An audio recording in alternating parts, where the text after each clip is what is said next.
Okay, we're looking at Carlos Alcaraz, born 5/5, 2003. I kind of like to look at their cards for the Grand Slam majors. So right now he's in the U.S. Open, and he's currently in his Mars period as an ace of spades, seven of diamonds. So even though he's a Taurus, that ace for his birth card has a lot of Aries energy right there. They start stuff out of nothing. They uh, very competitive, and they are here to prove themselves, really.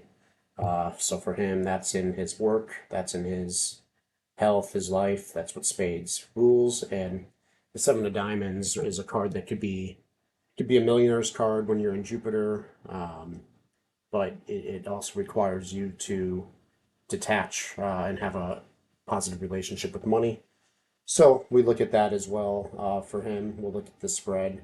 There could be lots of ups and downs with this card, since this is a semi-fixed card, and each year he flips back and forth between kind of an easy year and a hard year. So right now he's in a easier year because he is displacing the seven of diamonds.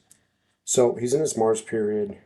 For his Mars period, he'll be in, if he makes it to the U.S. Open final, he'll be playing a four of clubs, five of hearts, and a seven of hearts, nine of spades. So Mars rules competition. It rules sporting events with other males. It's your masculine powers that come in here, and I don't like the sevens and the nines for him. That the seven usually is going to indicate that he's going to have trouble keeping the faith, and his nine of spades could be in, an ending of some sort or disappointment in the area of Mars competition, legal matters as well. But we're not really focused on that. His four clubs would indicate that he's going to have to work really hard, to have a satisfactory ending. And that five of hearts is difficult too. The five of hearts basically makes him restless, can bring about a lot of changes, even in his work relationships. So, um, you just have to be careful because you could be overly restless in Mars, way too, passionate or fired up. Mars is the god of war. But what I usually like to do then is go to his weekly time period, and so he's in Mars for his period. But if he, like tomorrow, he'll be playing.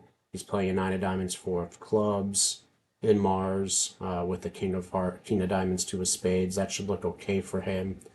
Again, not a big fan of nines, but he does counteract it with the four of hearts, which should kind of offset. But what I'm really looking at is 9-10. That's the U.S. Open final. He's in his Neptune day. He has a 10 of diamonds in Neptune with a five of diamonds and a jack of diamonds. So, I mean, definitely the 10 of diamonds looks like he's going to be at Arthur Ashe. Like, whenever you see the 10, they're in the middle of something really expensive. They're in the middle of a big crowd. The 10 of diamonds is the most blessed card in the deck, so that's really helpful for him.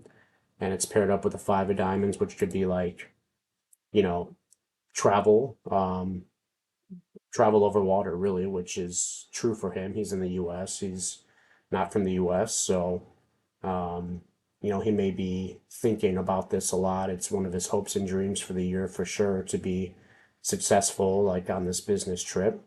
And it's paired with the Jack of Diamonds, which is a really creative energy. So he definitely has really good cards for his Neptune day for the U.S. Open final. So interesting to look at. 10 is 10 is a success card for sure, and the Jack of Diamonds definitely will give is like a young man with a lot of creative selling energy, especially, but it promises financial success. So, uh, let's see, just looking at the rest of his spreads here and some of the underlying cards.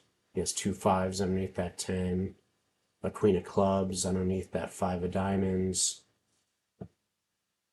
His Pluto and result cards, they don't necessarily strike any fear into you if you're his opponent. So it should be interesting to see. I mean, I'm assuming he's going to get up to this point and see what that 10 of diamonds does for him. Again, like not the strongest day to compete on because it is Neptune, so Neptune could kind of cloud your judgment. Neptune also speaks to like your hopes and your fears. So, he might not see things as well on that day, and that might give his opponent, something to take advantage on him. So that's Carlos Alcaraz.